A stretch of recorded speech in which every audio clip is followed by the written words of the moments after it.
Alright, so today I'm going to talk about stress. Now, I don't know if you guys have noticed in previous videos, but this side of my face is a little bit more relaxed and it kind of droops down a little bit more than this side of my face. Like the muscles are less active. And that's due to a series of basically mini strokes that are like stress induced, and this can happen to anyone. But when you go through extreme stress, often it can cause little mini strokes in your brain, and that causes it could potentially cause facial drooping because it's part of your brain stops getting oxygen. So in hopes of maybe just giving some people ideas in order to prevent stress in general, because I wouldn't want, it's not exactly a pleasant thing for me to think about, so I wouldn't want anyone else to really be going through that kind of thing. So things that have helped stress for me, number one is honestly going to the gym. Going to the gym for me is the time where I can pretty much cut myself off from the world. Like when I put my headphones in and just get ready to do my workout, regardless of the body part, I might as well be the only person in the gym, because I'm not thinking about anyone else. I'm not thinking about what's been bothering me throughout the day or the day before or things that I have to do later. The only thing that matters is what I'm about to do as far as the lift goes, and how effectively I can contract my muscle to make sure that's the only muscle doing that lift.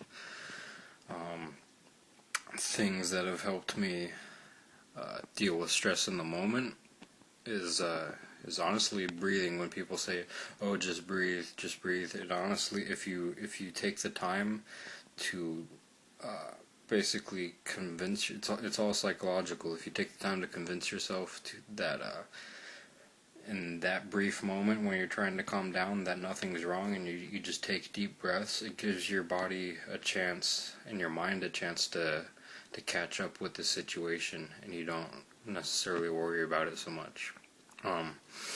Another thing too is that since when you stress, your body is releasing cortisol. Another psychological trick that I basically taught myself is that cortisol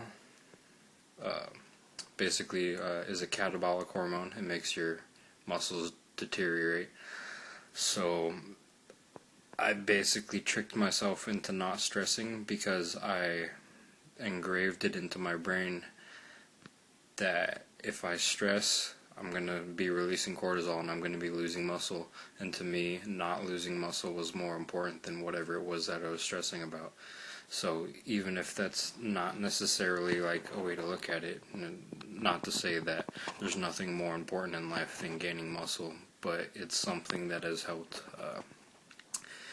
me keep a level head, or at the very least not overreact to things that don't necessarily need to be basically deteriorating your body just because you're overthinking something. I'm the type of person that'll overthink literally everything, so small things like that have really made a huge difference. Another thing would be drinking a lot of water. As long as you're constantly drinking water, even if you are stressing out about something, you can be continuously flushing that cortisol out of your system, so it at least doesn't have time to set in with the muscle and break it down. That's just kind of how I think of it. Even if there's no strict scientific background behind the things that I'm saying, the fact is that psychologically it helps me not stress, and therefore it's working. And you'll start to notice that a lot of things I talk about, or a lot of things that I try to explain, kind of come from that background, where it's a lot of things are just truly in your head, and you have the power to put a stop to things that you don't want to be influencing you or your body. Just another thing to think about.